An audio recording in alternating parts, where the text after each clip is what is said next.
Hi, welcome back to my podcast. We're here with Phoebe, and we will be discussing the symbolism behind Dr. T.J. Eckleburg's eyes.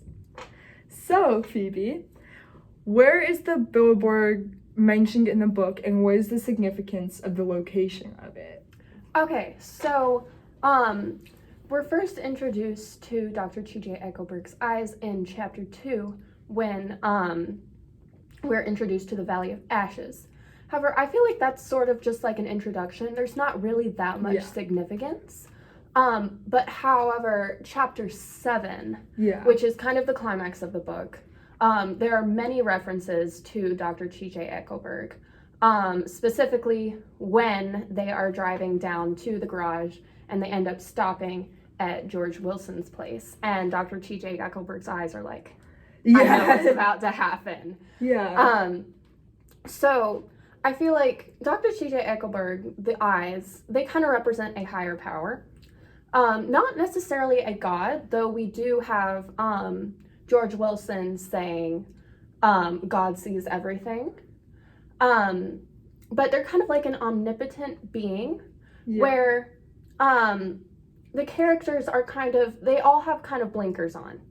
Gatsby's blinkers are Daisy. Daisy's blinkers are money. Nick is just like, what's going on? He's just the confused guy. He's just kind of the monkey in the middle, like, what's happening?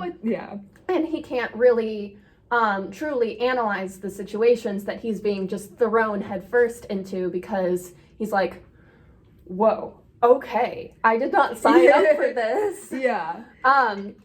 So Dr. T.J. Eckleburg's eyes are kind of like what sees through them. For instance, in chapter 7,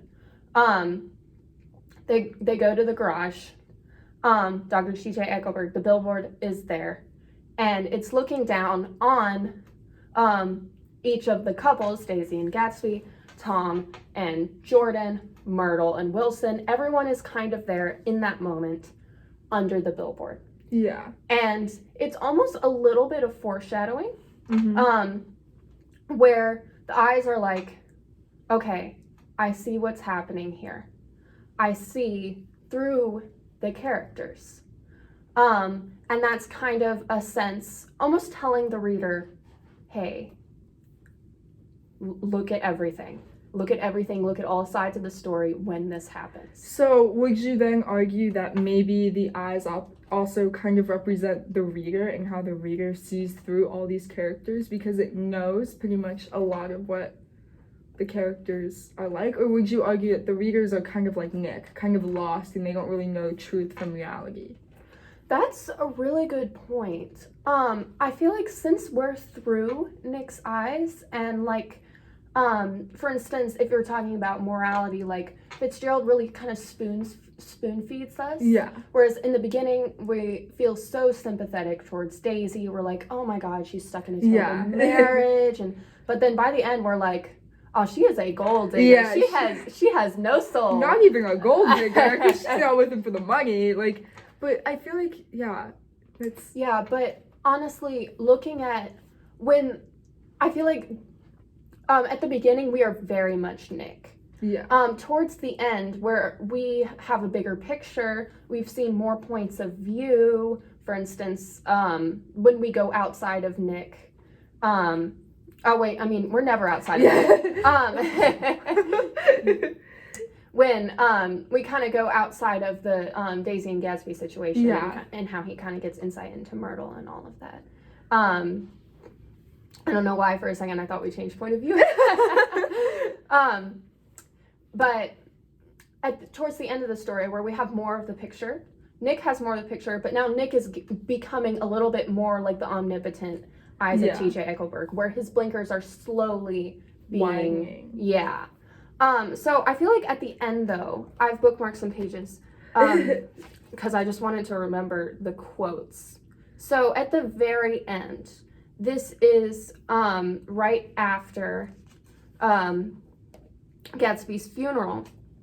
And Nick says, after Gatsby's death, the East was haunted for me like that, distorted beyond my eyes' power of correction. So after Gatsby has died, the blinkers are gone. Yeah.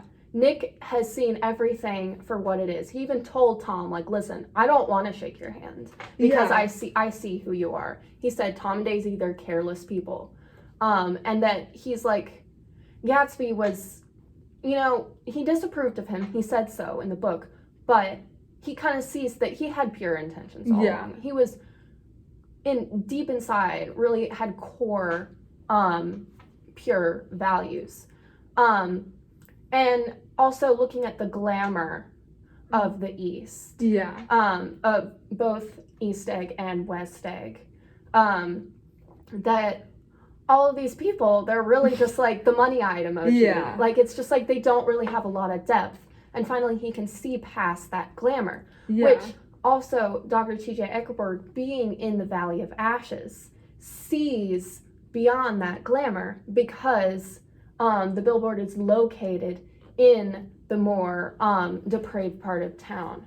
I think something that's also very interesting to me is that we always see mentions of T.J. Eckleburg's eyes. Like, for example, I think I remember when Myrtle and Tom and Nick were going, like, back in chapter 5 to New York, I think he mentions that, like, the billboard. And I think it's interesting how his eyes are mentioned every single time there's something morally a little off. Like, in the book. Like, Nick kind of knows, like, why is Tom doing this and why is Tom bringing me to be with him and his mistress? And so I think it's also very interesting that, and I think Fitzgerald is kind of pushing this narrative that it's a higher power. It's someone who's kind of, how do I say it? Not watching over, but, like, watching the immoral actions of these characters, of things that these characters have done that maybe aren't exactly, like, go past the initial character we meet. Like, we meet Tom and we're like, oh, he's just a rich man. He's just kind of snobby with his money and he's all this and that and wherever. He's nothing more than his money, which I think is what a lot of books do, is they don't flaw their characters and they're, like, one-sided.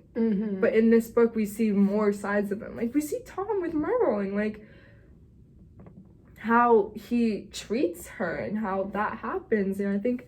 But then we see how he reacts when she's dead. And we really see his humanity.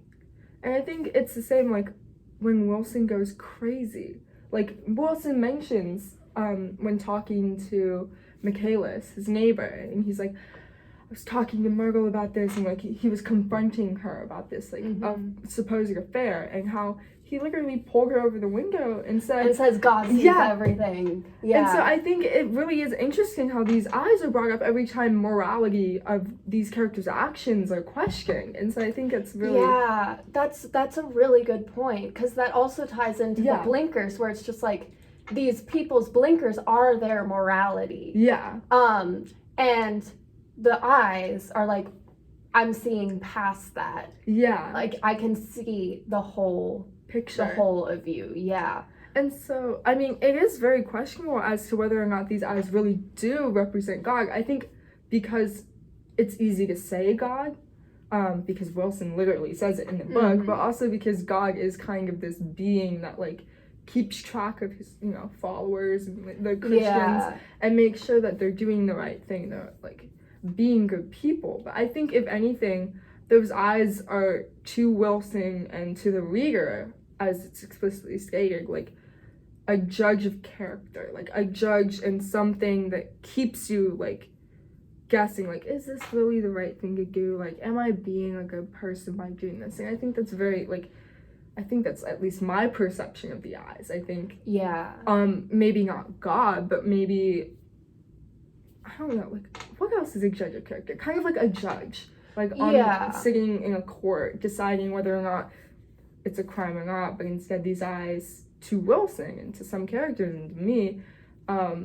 whether or not this decision is a moral choice, or whether or not it's a choice that's, like, not so great, And I think bringing up Wilson literally pointing Myrtle to the eyes is a very good point, because he's right. The eyes are seeing everything. The eyes are seeing every event that's happening in New York City, which I also think that was an interesting choice for Fitzgerald, to have that whole thing go down in New York underneath the eyes, rather than in like one of their houses. Yeah. I think that's an important point to bring up, that he purposely has them go beneath the eyes Yeah. to be judged when all of their they're all kind of exposed. Yeah. So I feel like another really interesting point to bring up is Owl Eyes, the guy who lives in Gatsby's library.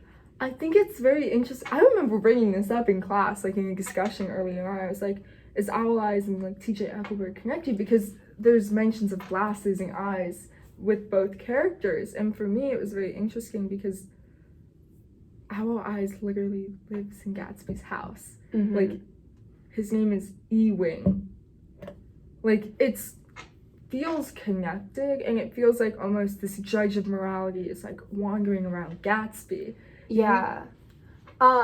So I feel like, so Gatsby, of course, our main character, he has that huge facade of wealth and rumors that he kind of surrounds himself with. Yet, like we were talking about this today in class, that he died James Gatz. He died who he truly was. All of the wealth, all of the rumors, everything stripped away. And who comes to his funeral? Nick? No one except Nick. And his dad. And his dad and Owl Eyes.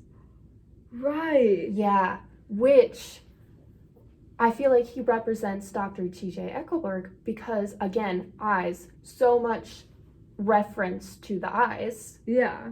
That's like, Fitzgerald is like, hint, hint, hint, hint. Where, so, like, all of Gatsby's friends, all of his bootlegging people, they're very fair weather friends. Everyone's like, you know, I'd love to come, but I don't want to get mixed up in it. And then everyone, all the strangers who are coming to his party, I mean, they're all there for his wealth. Bootlegging people, there for his wealth. Now that all of that is gone, because of course he can't take his wealth with him, he's now returned to his true form, James Gatz. Everyone's like, maybe not. Maybe not. But Owl Eyes, T.J. Eckleburg, has seen through that. Yeah. And so Owl Eyes is like, I know you have, well, I mean, he's kind of like an alcoholic. Yeah. So, but his symbolism is like, you're James Gatz, you have pure intentions, and he almost died pure. Yeah. Because he died when all of his relationships were being cut off. Essentially, Daisy was off the table. Yeah. Tom was like, die. Myrtle and he didn't know Myrtle. He didn't know them, but still like destruction there. And Nick was skeptical of Gatsby and his intentions. So he's kind of like just him, and the only thing he has left is just like his core love for Daisy, and how even though it became a little bit of like, I want to win her just to win her. Yeah. Now he's like, well, I can't win her. Now what do I have left?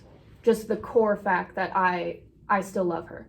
I think it's also interesting, like, if we connect this owl eye, like, person to T.J. Eckleburg, we could also use him as, like, a warning sign that maybe Gatsby isn't as moral as we think. Because we meet Owl Eyes, in, like, the second chapter? Yeah. Like when Nick goes to the party for the first time, which is really early on in the book. So, I think it's very interesting that that F. Scott Fitzgerald uses eyes as like this symbol of morality. Yeah, it's a very interesting concept. Well, I had so much fun. It was so great talking to you. Come back we're at the end of the podcast. So, hi, welcome back to my podcast. I'm here with Phoebe.